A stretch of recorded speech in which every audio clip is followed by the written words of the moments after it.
I want to talk about recurrent miscarriages because if you've experienced the devastation of any miscarriage, let alone recurrent miscarriage, I want you to know that you're not alone, okay? So it's not your fault.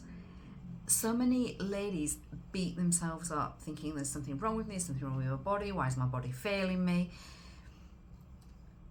But yes, for sure, it is an incredibly difficult journey, and while you're searching for answers that just feel out of reach, it can drive you absolutely insane. So then if you start beating yourself up on top of that, then the effect on your fertility is just compounded. Okay, so I want to talk about some of the hidden causes of recurrent miscarriages, the ones that are often overlooked, but they can hold the key to transforming your fertility journey. Okay, so if we just start with this big misconception, let's just get it out of the way, because many women are told that miscarriage is simply bad luck, or that it's just random events and don't worry, it'll be fine next time, just keep going, keep trying. So while some losses absolutely can't be explained, the truth is that in most cases there are underlying factors that are contributing to this heartbreaking pattern. So when we identify these, when we address these factors, that's when we see absolutely incredible progress. Sorry, I'm dying. I've got the heater on in here and it's like, no, it's not turning off. Dear. So here's the thing, all right? There are a couple of keys to these recurrent miscarriages in so many women, and when we start to understand this root cause, then we can start making huge differences to you carrying full term. So the first one is hormonal imbalances, okay? Because your hormones play a pivotal role in preparing your body for conception. There's no two ways around that. So they sustain your healthy pregnancy by remaining in balance for the duration of conception and then through your carrying, through the period that you're carrying. So issues if you've got like low progesterone, you've got some thyroid imbalances, they can all make it really difficult for your body to support a pregnancy. And it's often these imbalances that are misdiagnosed, not even considered, because they might not be considered as being part of like a hormone checker for fertility, or even just misdiagnosed with, oh no, it's fine, you're within parameters. But being within a parameter doesn't mean that everything's in balance, because you could be at the top of this parameter, the bottom of the other parameter. Already you can start to see fluctuations that are causing problems. Layer on top of that, because it's never generally just the one thing, things like inflammation. If you've got chronic inflammation, that's a silent contributor to so many fertility challenges, miscarriages being one of them. So inflammation can affect your uterine lining. That makes it harder for this embryo to implant into this nice soft womb, like a little pillow for it to nestle into. And so then that's when you tend to see some early complications within a pregnancy. So that inflammation can come from loads and loads of different underlying conditions. So it could be something like endometriosis, but it could even be things like dietary and lifestyle factors. And within the root cause assessment, that's what we're getting down to. We're getting down to looking at what is going on in your body, because everybody's body is different. Then we may well be looking at blood flow and circulation issues. So for a baby to grow, it needs all the nutrients. That comes in the form of blood flow. So healthy blood flow to your uterus is absolutely essential for supporting your embryo. So if there's any kind of stagnation where it's just not moving fast enough, or your circulation isn't powerful enough, or you might get some clotting disorders, lifestyle factors play into this as well, then that can prevent your body from sustaining a pregnancy. So these issues are often missed in standard fertility testing. It's just not noticed, and it's huge, because if you're not feeding your body properly, you're not feeding effectively your baby, or the baby that you want properly, what's going to happen? doesn't get the food, then unfortunately it doesn't have the energy to grow properly and efficiently and effectively. Now, recurrent miscarriages are sometimes as well linked to genetic and chromosomal issues.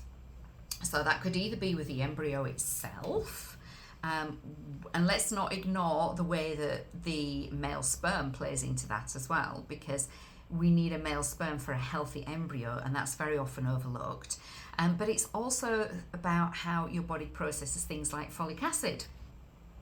So understanding these patterns can help to create a more tailored approach for you, and how then we can support your fertility, because there's no generic approach to this. When we start getting down to the details of what's going on and these finite issues that are causing problems to you carrying your baby full term, we're not talking generic, we're really looking at what's going on in your body. Now, I don't think there's a person alive today that doesn't have some form of stress, whether that be emotional stress or whether it be physical stress. And there's 3 different types of stress. It's not just, oh, I'm really stressed. It's like the way that our body reacts is different. Now, that also links to inflammation. And what we're very often guilty of is almost like underestimating the role of stress. So whether that be emotional or physical, it all plays into our fertility. So it can impact those hormone levels that we were talking about earlier on. It can increase inflammation, and it can also affect the egg quality over time, as well as the uterine lining. So all of these things that we've been looking at, that we've been saying are really important for you to be able to carry your child, or anyone to be able to carry their child full term. We can see how one of the 3, even if it's just one, forms of stress can really create long-lasting issues in terms of your ability to be able to carry. Because if these aren't sorted out, the situation is just going to keep replaying. And that's how we end up dealing with recurrent miscarriages, as opposed to, just one miscarriage. But I honestly believe there is no such thing as bad luck. I think there are things that we can do to improve the housing that our child sits within, and the more that we can do to support that, the more chance there is of that child carrying full term. So the good news is then that these hidden causes are not insurmountable. They're not insurmountable. So with the right approach, we can identify what's happening in your body, and we can take the required steps to address it. What's unique about the work that I do is that we don't just focus on the one piece of the puzzle, which is what Western medicine tends to look at. It looks at like your reproductive system as opposed to your body and how it's working as a whole. So I look at the whole picture.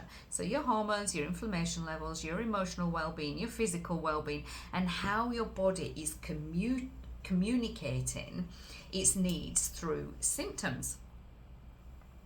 So your symptoms sit up here, but something's causing them.